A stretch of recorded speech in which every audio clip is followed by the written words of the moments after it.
Fala galera, vamos a mais notícias do Flamengo, mas antes não esqueça de se inscrever no canal e deixar seu like. CBF divulga áudios do VAR em pênaltis para o Flamengo assinalados por Maguielson Barbosa, impacta no jogo. 2 penalidades foram marcadas para o rubro-negro do Rio de Janeiro após checagem nas cabines. Uma delas foi desperdiçada por Pedro. Vitória com polêmica. O Flamengo saiu perdendo no último sábado 20 em partida contra o Criciúma, mas com gols de Pedro e Gabigol, conseguiu virar na segunda etapa, se mantendo em terceiro lugar do Brasileirão Série A com 34 pontos. Mesmo com o triunfo, muitos flamenguistas não se aguentaram e fizeram questão de criticar Tite. Inclusive, alguns adeptos do mais querido pediram para que o ex-treinador da seleção brasileira deixe a equipe. No entanto, 2 pênaltis polêmicos para o rubro-negro acabaram marcando a partida, um perdido por Pedro e outro convertido por Gabigol. A CBF acabou divulgando os áudios do VAR após a partida. Arrascaeta foi tocado. No primeiro deles, aos 18 minutos do segundo tempo, uma suposta infração do zagueiro Rodrigo em Arrascaeta aconteceu dentro da área. Após conferência, o árbitro Maguielson Lima Barbosa deu a penalidade. Esse é o contato. Peito do pé com peito do pé do jogador número 3 que impacta, tá? Disse um dos árbitros dentro da cabine, instruindo Barbosa a mudar sua decisão de campo. Então, Maguielson comunicou que iria voltar atrás. Eu vou alterar minha decisão, marcar tiro penal sem cartão, ok? Informou o juiz aos seus colegas. Depois disso, Pedro perdeu a cobrança. Lance bizarro. O momento que mais chamou a atenção foi o outro lance. O volante Barreto chutou outra bola que estava em campo na bola que estava em domínio de Everton Cebolinha dentro da área. Dessa vez, o árbitro marcou a penalidade direto, mas houve a conferência. Após conversa entre os árbitros, o pênalti foi confirmado. O número 88 chutou a bola extra que atinge a outra bola, tá? Tá correto. É como se fosse lançamento de objeto que atinge a bola e impacta no jogo, tá? Disse um dos membros da cabine. Também foi debatido a possibilidade de expulsão, o que foi descartado. Não era oportunidade de gol, não era para vermelho. Tem o defensor aqui e outro jogador que poderia receber o passe também está marcado.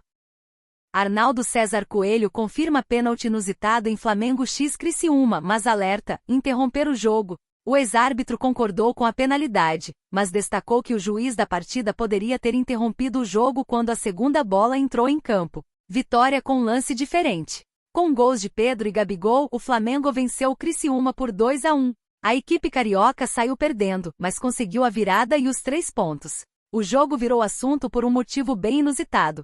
O gol da virada do Fla veio em um pênalti, mas se tratou de uma infração bem diferente. Já no final da partida, quando o jogo ainda estava 1-1, o volante Barreto, do Criciúma, simplesmente chutou uma segunda bola que estava no campo em direção à primeira. Como a primeira bola estava dentro da área e foi marcada interferência na jogada, o juiz Maguielson Lima Barbosa não hesitou e assinalou a penalidade para o Mengão, que venceu o jogo. Por ser um lance inusitado, vários ex-profissionais da arbitragem explicaram a situação. Em suas redes sociais, o ex-árbitro e comentarista de arbitragem Arnaldo César Coelho deixou claro que, apesar de incomum, o lance é penalidade clara. Ele aponta que ao jogar a segunda bola em direção à primeira ocorre uma interferência. Que foi pênalti ninguém discute. Agora, interpretar que uma segunda bola dentro da área não iria interferir, é infantil, iniciou o ex-árbitro. Porém, ele ressalta que o árbitro poderia ter parado o lance quando a torcida jogou a segunda bola em campo, mas quando ele deixou a jogada correr e o jogador do Criciúma resolve usá-la para atrapalhar o ataque do Flamengo é penalidade.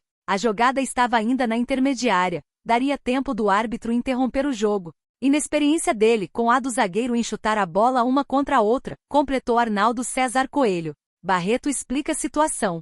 Em entrevista na zona mista, o autor da jogada que originou a penalidade para o rubro-negro carioca, Barreto, foi honesto ao revelar que não sabia que seria assinalada a penalidade e que agiu no instinto para alertar o árbitro de que tinham 2 bolas em campo. Foi um lance bizarro. Na minha cabeça no momento foi instinto. Quando eu vi a segunda bola em campo, eu tinha na cabeça que 2 bolas envolvendo o lance não podia. Eu chutei contra o adversário realmente para o juiz notar que tinha 2 bolas, então claro não sabia que iria ser pênalti, senão eu não faria. A minha intenção na hora realmente foi bem instintiva. Jamais prejudicaria meus companheiros, a gente sabia da dificuldade, revelou o meio-campista.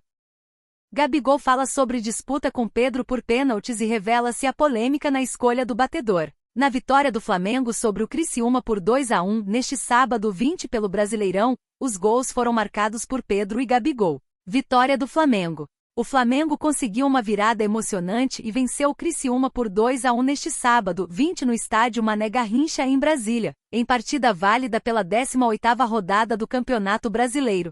Pedro teve um pênalti defendido, mas posteriormente empatou o jogo. Já Gabigol garantiu a vitória com um pênalti em um lance bastante inusitado.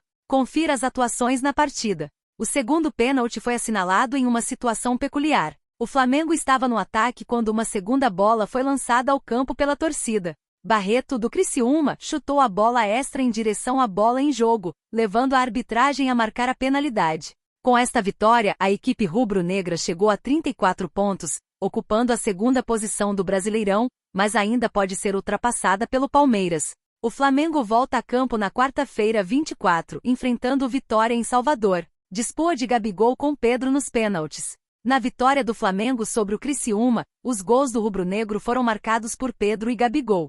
Ambos os atacantes tiveram a chance de bater pênaltis na partida, mas apenas o camisa 99 conseguiu converter a sua cobrança. Questionado sobre a escolha dos batedores, Gabriel esclareceu que não há polêmica e reforçou que com ele e Pedro em campo, é ele quem assume a responsabilidade. Que bom que eu estava no campo para bater o pênalti. Sempre quando eu estou no campo com Pedro sou eu que bato.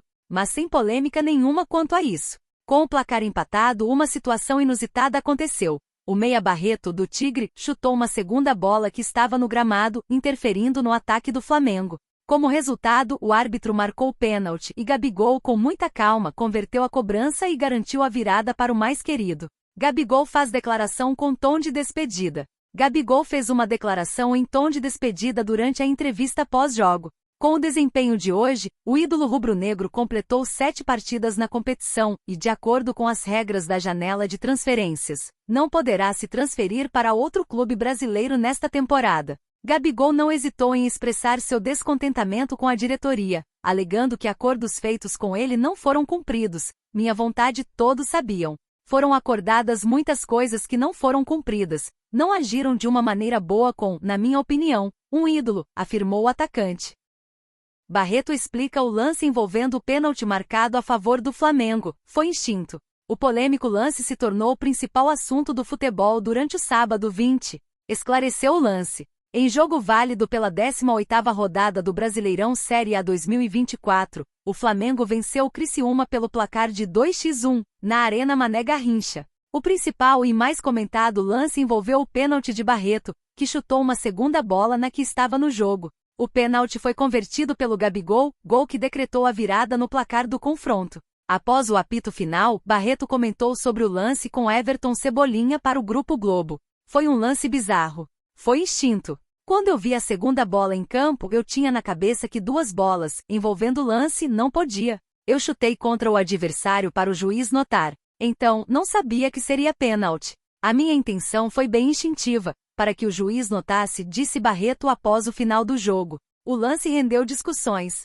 O lance de Barreto iniciou uma interessante discussão nas redes sociais, com pessoas concordando com a marcação, mas outros não aprovaram com a ação do árbitro Maguielson Lima Barbosa na partida do Flamengo. Gabriel Barbosa balançou as redes, encerrou uma sequência de partidas sem marcar com a camisa do Flamengo. Inclusive, após o apito final, ainda no gramado do Mané Garrincha, o atleta mandou um recado para a diretoria. Já Gustavo, goleiro do Criciúma, falou sobre o lance que originou o pênalti. Jogaram uma bola em campo, e nosso jogador se confundiu, que chutou a bola achando que a bola estava em jogo. O juiz cumpriu a regra. Mas a gente sai de cabeça erguida, ciente de que estamos fazendo um grande trabalho. Sem tempo para comemorar. O rubro-negro volta a vencer no Brasileirão Série A 2024. Assim, fica na terceira colocação com 34 pontos somados. A campanha conta com 10 vitórias, 4 empates e 3 derrotas. Tite já está de olho na próxima partida na temporada, serão menos de 4 dias de preparação para enfrentar o Vitória no Barradão. O jogo acontece na quarta-feira 24, às 20 horas, horário de Brasília. Alexander Medvedev, presidente do Zenit, dá declaração preocupante para Claudinho no Flamengo. O Flamengo segue tentando garantir o reforço do meia de 27 anos para o restante da temporada. Notícias do Flamengo sobre Claudinho. No radar do Flamengo, o meia Claudinho não foi relacionado para o confronto entre Zenit e Krylia Sovetov, pela estreia da Premier League russa. Segundo o jornalista brasileiro Fábio Aleixo, o meio-campista está com uma lesão na parte posterior da coxa. Vale destacar que recentemente Bruno Spindel afirmou que a contratação de Claudinho é quase impossível. O Flamengo, por sua vez, segue tentando garantir o reforço do meia de 27 anos para o restante da temporada. Alexander Medvedev, presidente do Zenit, falou sobre Claudinho e confirmou a lesão. Ele ainda afirmou para os jornalistas da Liga TV para não acreditarem em boatos e acredita que o meia estará em campo na próxima partida. Veja o que ele disse. Não dê ouvidos a boatos sobre Claudinho. Ele tem uma lesão que o impediu de treinar nos últimos dias. Ele irá se recuperar de forma bem ríspida, deixando claro a sua intenção de não negociar. Precisamos perguntar aos médicos quando ele voltará a campo. Espero que ele esteja pronto para o próximo jogo, concluiu o mandatário, confundido com o presidente da Rússia por Marcos Braz. O presidente do Zenit, Alexander Medvedev, ironizou a gafe cometida pelo vice-presidente de futebol do Flamengo, Marcos Braz. A notícia da gafe de Braz se espalhou pelos veículos de imprensa russos, que repercutiram o assunto. No Brasil, fui confundido com Dmitry Medvedev? Essa situação só faz você pensar. É esse o Claudinho que eles querem comprar, disse o dirigente ao portal RIA Novosti, na última quinta-feira, 18. Ao comentar sobre a situação envolvendo Claudinho, Braz afirmou que o Flamengo está conversando com o ex-presidente da Rússia. No entanto, Marcos Braz confundiu Alexander Medvedev, mandatário do Zenit, com Dmitry Medvedev, este sim, ex-presidente russo. Um ponto que queria deixar claro, a pessoa que estamos conversando é o ex-presidente da Rússia. Tem a parte política, a parte esportiva, e não querem vender o jogador. Já houve situações como essa no Flamengo. Eles não querem vender o Claudinho, disse o dirigente.